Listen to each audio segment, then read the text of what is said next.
Welcome to the Easy Computer Fixes channel, and this is a quick update for those that are on the Windows 10 version 17763 or version 1809 build 17763.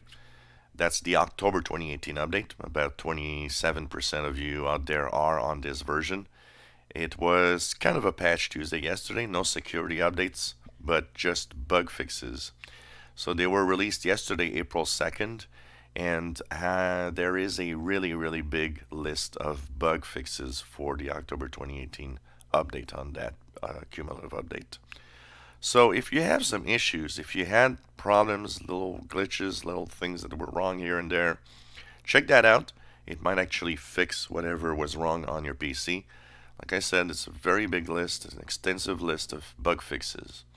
If you're wondering if there's security in here, nothing has to do with security. That means if you don't have any problems, you don't really need to force this update at all. It will probably install by itself at some point, but just leave it alone if you got no problems. I always say that when you got no problems, don't try to fix anything.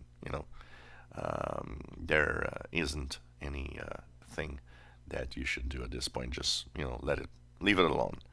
But if you've got some problems, and I know that some people still have some problems with the version 1809, just check it out. It will bring your version or your build number to 17763.404.